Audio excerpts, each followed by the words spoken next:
ನಾವು ಇವಾಗ ಏನು ಇಲ್ಲಿ ಡಿಸಿ ಆಫೀಸ್ ಎದುರುಗಡೆ ಧರಣಿ ಸತ್ಯಾಗ್ರಹ ಮಾಡ್ತಾ ಇದೀವಿ. ಅದರ ಉದ್ದೇಶ ಇಷ್ಟೇ, ಯಾವುದೇ ಪಕ್ಷದ ಒಂದು ವಿರೋಧ ಅಲ್ಲ, ಮತ್ತೆ ಹೈಕಮಾಂಡ್ ವಿರೋಧನೂ ಕೂಡ ಅಲ್ಲ.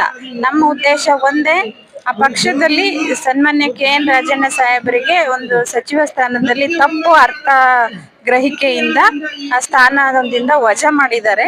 ಅದು ಯಾಕಾಯ್ತು ಹೇಗಾಯ್ತು ಅನ್ನೋದು ನಿಗೂಢವಾಗಿದೆ. ಅದನ್ನ ನಮ್ಗೆಲ್ರಿಗೂ ಕಾಂಗ್ರೆಸ್ ಕಾರ್ಯಕರ್ತರಿಗೆ ತಿಳಿಸ್ಬೇಕು. ಒಂದು ಇನ್ನೊಂದೇನಂದ್ರೆ, ಈಗ ಅಲ್ಲಿ ಏನ್ ತಪ್ಪಾಗಿಲ್ಲ ಅದನ್ನ ಹೈಕಮಾಂಡ್ ಅರ್ಥ ಮಾಡ್ಕೊಬೇಕು. ಆದಷ್ಟು ಬೇಗ ಅರ್ಥ ಮಾಡ್ಕೊಂಡು ಅವರಿಗೆ ಮತ್ತೆ ಆ ಒಂದು ಜಾಗನ ಕೊಡ್ಬೇಕು.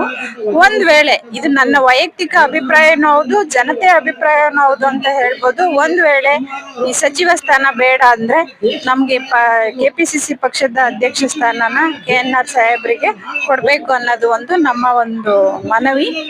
ಮತ್ತೆ ಈಗ ಏನ್ ಕಾಂಗ್ರೆಸ್ ಪಕ್ಷದಲ್ಲಿ ಇತ್ತೀಚೆಗೆ ಈ ಒಂದು ಚಟುವಟಿಕೆಗಳು ನಡೀತಾ ಇದೆ, ಇದು ಯಾವುದೇ ಲೀಡರ್ಸಿಗೆ ತೊಂದರೆ ಆಗೋದೆಲ್ಲ ಈ ಒಂದು ಸಾಮಾನ್ಯ ಕಾರ್ಯಕರ್ತರಿಗೆ ಮತ್ತೆ ನೊಂದು ಬೆಂದವರ ಜನರಿಗೆ ತೊಂದರೆ ಆಗುತ್ತೆ. ಅದನ್ನ ನಮ್ಮ ಹೈಕಮಾಂಡ್ ಸ್ವಲ್ಪ ಜವಾಬ್ದಾರಿಯುತವಾಗಿ ಯೋಚನೆ ಮಾಡ್ಬೇಕು ಅಂತ ಒಂದು ಹೇಳೋದಕ್ಕೆ ಇಷ್ಟಪಡ್ತಾ ಇದ್ದೀನಿ. ಧನ್ಯವಾದಗಳು.